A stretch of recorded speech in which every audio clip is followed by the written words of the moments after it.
Lorsque Dieu donna à l'humanité son Fils et son Esprit, il donna ce qui lui était nécessaire pour vivre sur le plan le plus élevé, car il lui avait donné tout ce qu'il possédait.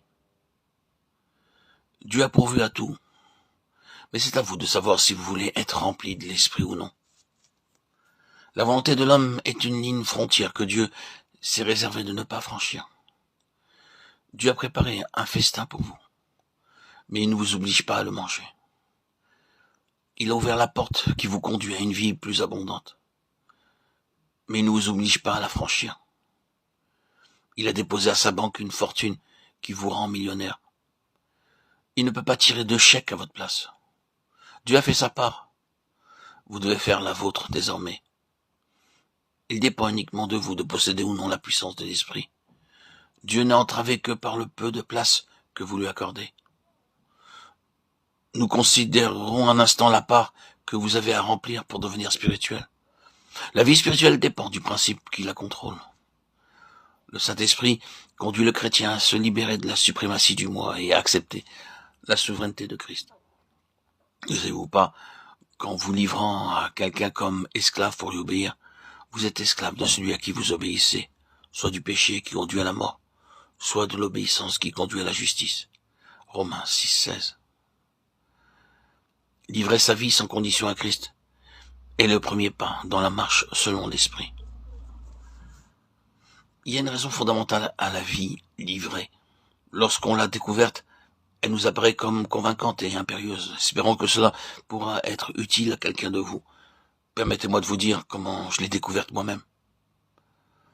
J'étais très jeune lorsque j'ai pris Christ comme mon sauveur. Je ressentis une joie profonde, réelle, parce que mes péchés étaient pardonnés. Dès lors, je souhaitais que les membres de ma famille se convertissent.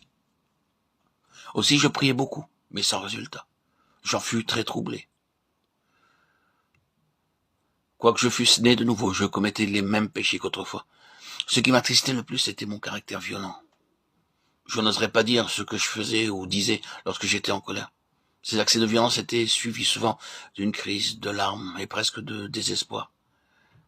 Car comme la plupart des gens violents, j'avais un cœur sensible. Je prenais la résolution de me conquérir, mais en vain. S'il y avait une chose que je haïssais, c'était l'hypocrisie. Je la découvrais très facilement dans la vie des chrétiens, et je les critiquais ouvertement. Mais un jour, la lumière de Dieu inonda mon âme, et me dévoila mon hypocrisie à moi. Je me méprisais moi-même en constatant de quelle façon misérable je représentais Christ autour de moi, car mon amour pour lui était sincère. Complètement découragé, je me retirai un jour dans ma chambre et je résolus d'y rester, jusqu'à ce que Dieu m'ait répondu.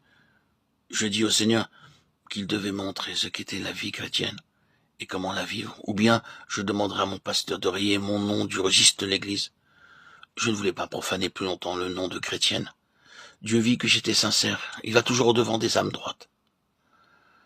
Par le moyen de 2 versets de sa parole, il répondit à mes questions et libéra mon âme. Puis ces 2 versets apportaient à une âme ce qu'ils m'apportèrent ce jour-là. Ne savez-vous pas que votre corps est le temple du Saint-Esprit qui est en vous, que vous avez reçu de Dieu et que vous ne vous appartenez point à vous-même, car vous avez été racheté à grand prix. Glorifiez donc Dieu dans votre corps et dans votre esprit, qui appartiennent à Dieu. 1 Corinthiens 6, 20. Par 3 affirmations contenues dans ces versets, Dieu me révéla la raison d'une vie livrée. Premièrement, ne savez-vous pas que votre corps est le temple du Saint-Esprit qui habite en vous? Non, je ne savais pas qu'il y eut encore aucun rapport entre mon être physique et mon être spirituel. Mais je ne savais pas que le Saint-Esprit habita dans mon corps. Dieu réclamait ce qui lui appartenait. Ce fut pour moi une révélation saisissante d'apprendre que le Saint-Esprit avait déjà fait sa demeure dans mon corps. Quelle triste demeure je lui avais offert. Supposez qu'aujourd'hui vous appreniez qu'un des plus grands seigneurs de la terre doit venir dans votre ville et loger chez vous. Quel nettoyage. Quel préparatif serait fait pour que tout soit digne d'un tel hôte. Mais hélas, nous demandons au roi des rois, au Seigneur des seigneurs, de venir habiter, non pas un jour, mais toute une vie dans une maison indigne et souillée. Je lui dis, Seigneur, je t'ai donné mon âme, dois-je aussi te donner mon corps? J'ai perçu indistinctement ce jour-là, mais de plus en plus clairement, depuis pourquoi Dieu réclame nos corps. Il a besoin de corps humains pour se révéler au monde. La parole a été faite chair et a habité parmi nous. Les hommes ont vu le Père dans le Fils.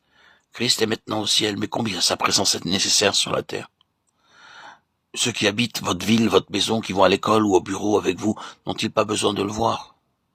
Par quel moyen se révélera-t-il aux hommes d'aujourd'hui?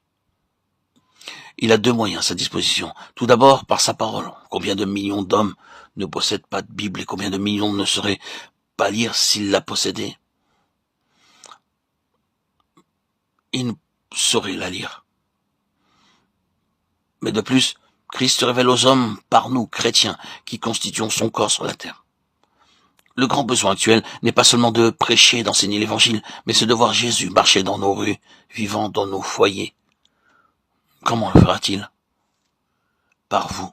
Ce jour-là, le Seigneur Jésus me montra qu'il avait besoin de mon corps pour se révéler au monde.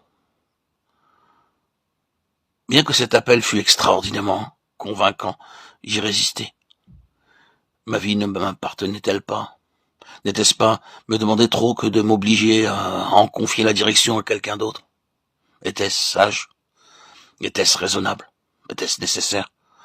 Mon moi me présentait une foule d'arguments plausibles pour ne pas être dépossédé. Mon Sauveur avait prévu cela et réfuta ces arguments par cette deuxième affirmation. Quoi? Ne savez-vous pas que vous ne vous appartenez point à vous-même? Ce fut comme une épée à deux tranchants qui me transperça. Ces paroles me révélèrent mon hypocrisie, car tandis que je prétendais appartenir à Christ, mon moi avait encore en main les rênes de ma vie. Mais si je cédais, qu'allait me demander Christ? Qu'allait-il m'enlever?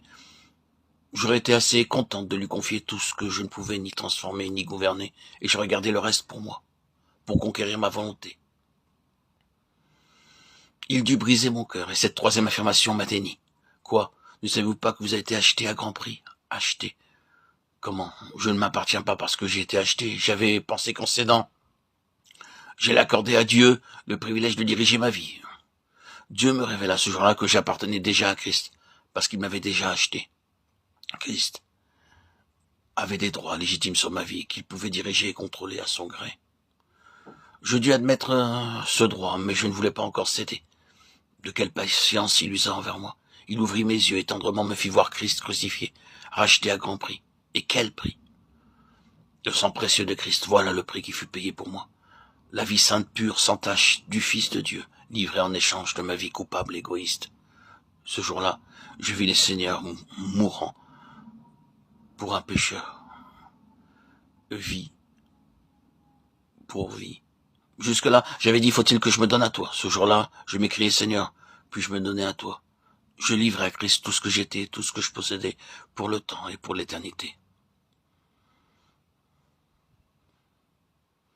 Ici est le témoignage de Ruth Paxson.